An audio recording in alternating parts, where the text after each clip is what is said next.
Do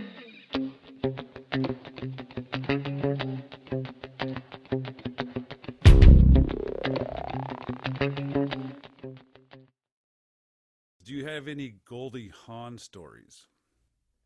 Are you kidding? No, I'm just asking everybody that just to see. Really? Yeah, I I have asked. a Goldie Hawn story. You do? Oh, you do? Okay. Yeah. Um, yeah, so one night I was out to see my friend Jared's band play, and it was in Los Angeles. This was at my senior year at Cal Arts, so it would have been 2001.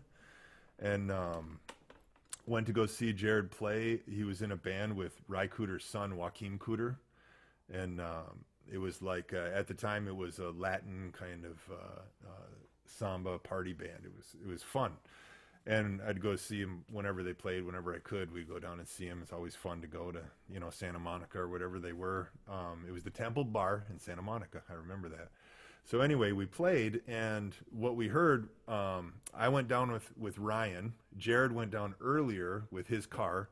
Um, Ryan is my friend. Me, Ryan, and Jared were all out in California together from Marquette, Michigan, going to Cal Arts. Jared was not in Cal Arts, but he was playing in this group, and so we'd go see him. So it was kind of like we always would go see each other, being three Upers in LA whenever any of us did anything that where we could get out of the house, we did. So anyway, so I'm down there. I went down with Ryan.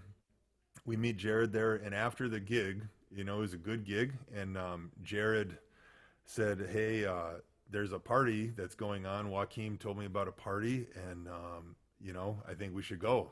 And then Joaquin actually came up to Ryan and I. And he said, "Hey, Jared's gonna go with somebody else, and I'll give you guys a ride." So we went with Joaquin into his car and drove, and he Joaquin told us that there was this girl at the gig who's interested in Jared, interested in our friend, and so she wanted him to come to the party, and so she kind of created this party so that she could invite Jared over. And I'll never forget it because we drove and we parked on the side of the road, and it was just a corridor of vines. It was a corridor of like ivy, walls and ivy walls.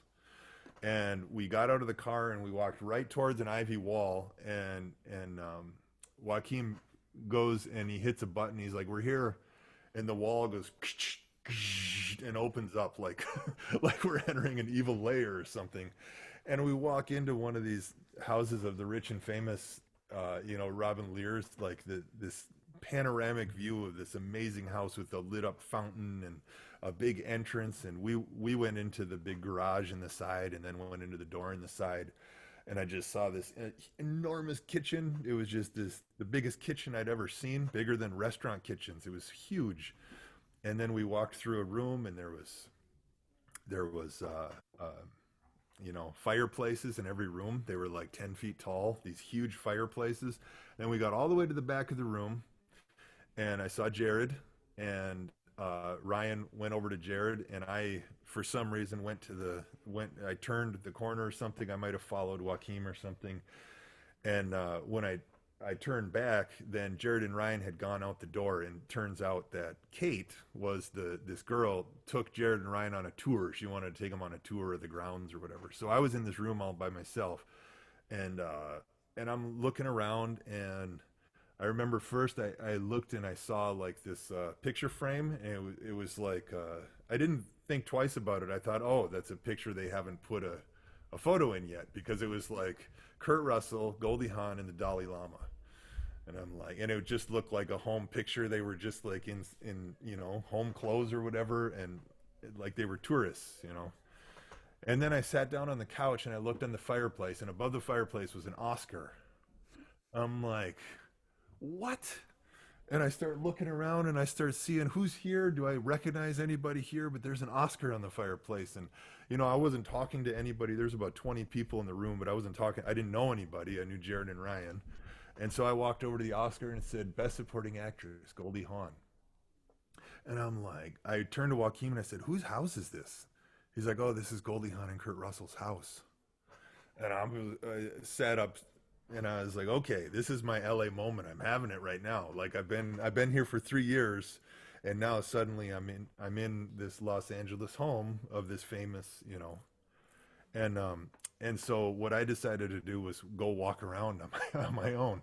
It was a huge place. I mean, it was like walking around a compound. It was enormous, and I'm just walking, and I stumbled into a library. This was like, I don't know, 2 in the morning after the show, after the gig, and I went into this library that had like the staircase, the ladder that rolls, and like there was all these awards all over, Kurt Russell's awards. And I remember seeing this book on the table. It said it was open to the first page. It said, "To Goldie, from Ernest Hemingway."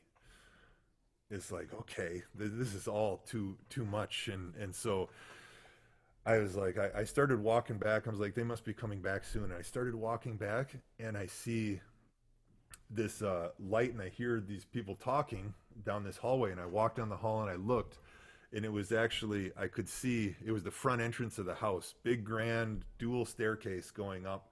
And I was coming in from under the staircase, and I was looking out. Everything was dark, so it was kind of tough to see. And I see Kate Hudson, Goldie Hawn's daughter, was sitting there in tears, crying. And I looked up, and I could see just the nightgown of Goldie Hawn at the ledge, and she was yelling at her daughter for bringing people over and having a party, like giving her real hard shit and telling her, "You got to get these people out of here now." And I heard that, and I'm like, I'm gonna hightail it back and let everybody know what's going on. Where And Kurt comes out. Kurt wasn't there. He wasn't there.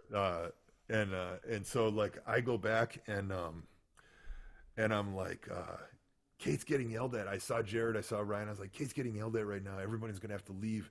And they said, yeah, we know. And she said, it's cool. We're gonna go up to Kate's room. And so it was like five of us, a couple of Kate's friends, and Joaquin and Jared and me. We all went up to Kate's room, which was,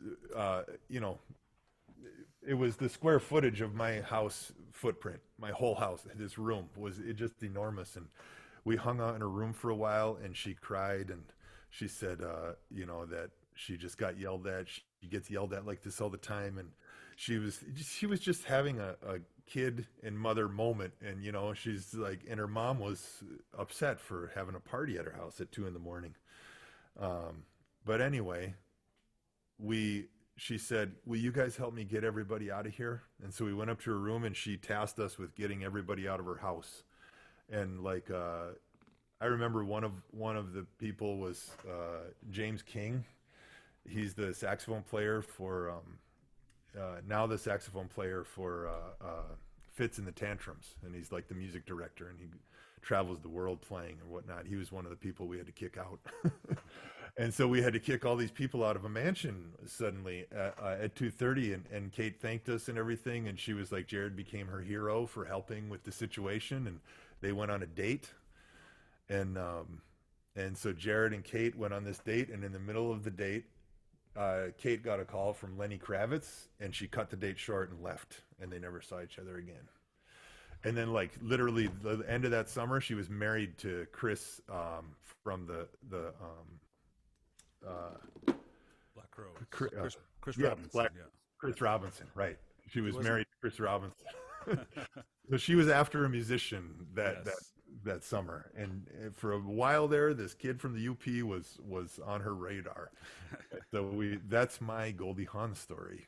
All right, that's a great Goldie Hawn story. Here, we're going to cease the conversation for a little bit and take a sonic adventure, and we're going to hear and see this awesome performance featuring Mr. John Churchville. Thanks, Dan.